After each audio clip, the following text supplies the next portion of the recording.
The TSX opens in just over half an hour from now after being closed for the holidays yesterday. And our next guest says that he won't necessarily be jumping into the markets before the new year. For a look at equity strategy, we are joined by David Burrows, who is president of Barometer Capital. Thank you very much. 3 days left to the trading for this year and not necessarily jumping in. I think a lot of people are going to be happy to see this year over. Okay. You know, it's interesting when you look at it. If you went back over the course of the year, there were 13 moves of roughly 10% up and down. Even from the month of August 1st, I think there were 8 moves of between 7 and 15% up and 8 moves of between 7 and 20% down.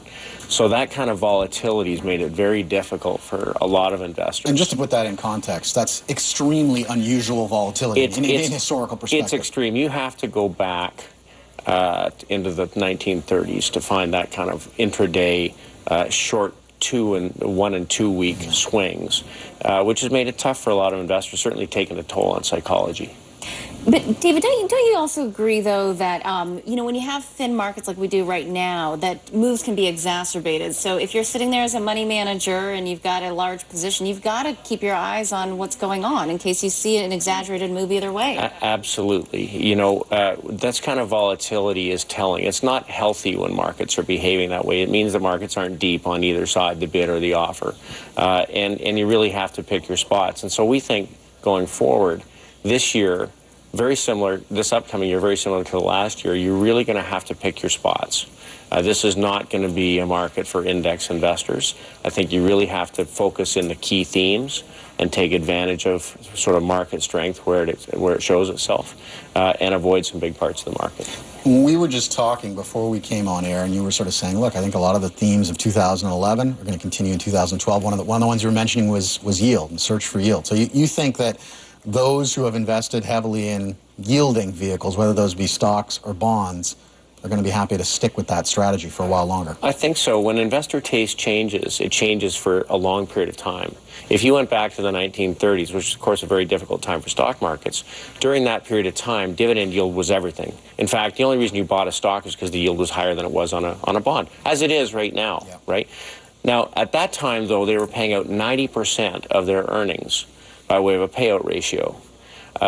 Today, corporations are paying out roughly 35%, and that's steadily fallen since the 1930s. Now, the longer into these sideways choppy markets you go, and we've been in quite a choppy market since 2000, the more the appetite for yield grows, and the more willing corporations become to pay out a higher percentage of their earnings because they'll get a higher valuation.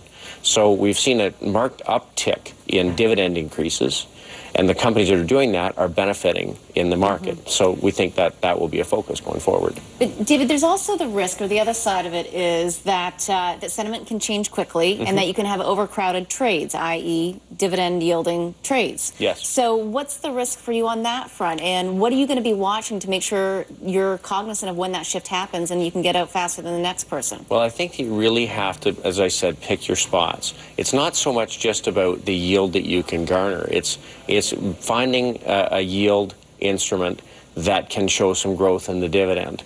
And there's a lot of industries that, specifically here in Canada, have some really good secular long-term growth themes to them that are industries that tend to pay out a significant amount of their earnings in dividends.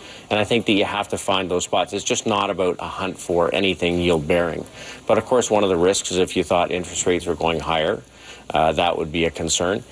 I would say, though, when you look at the futures curve for interest rates, you know, the market does believe that rates are likely to stay low for an extended period of time, and I think that certainly the various central bankers have made it very clear they want liquidity in the system, so I don't think that's going to change anytime soon. I just want to ask you briefly about Sears. Is this a company that can turn itself around, or is this on a continuing downward slide?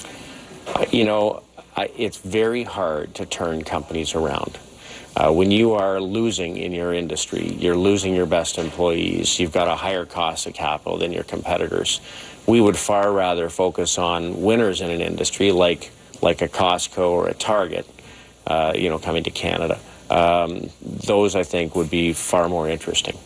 And when you mentioned themes a couple of times, so what do you think the key themes are for next year? Well, okay, let's look at this year and going forward.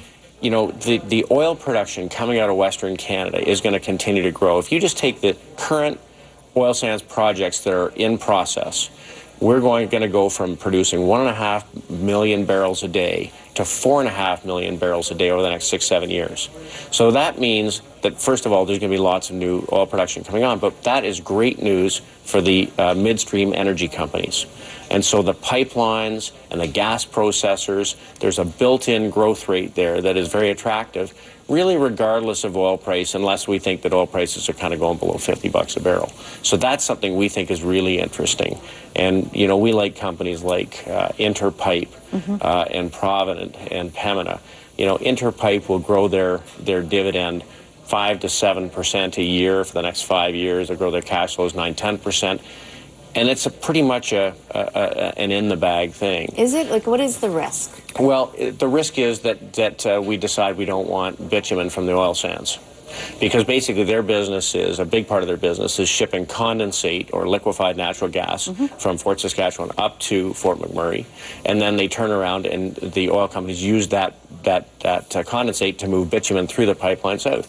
So unless you think that's going to stop, then their business is likely to continue to grow, and they've got the infrastructure there in place. They move 35% of the volumes coming out of the oil sands. Okay. All right, David, thank you very much for those thoughts this morning. Thanks, David. Thanks very much for having me in. Thank you. David Burrows, president of Barometer Capital. And coming up next, the web question of the day and some final thoughts on today's show. Do stay with us. With iShares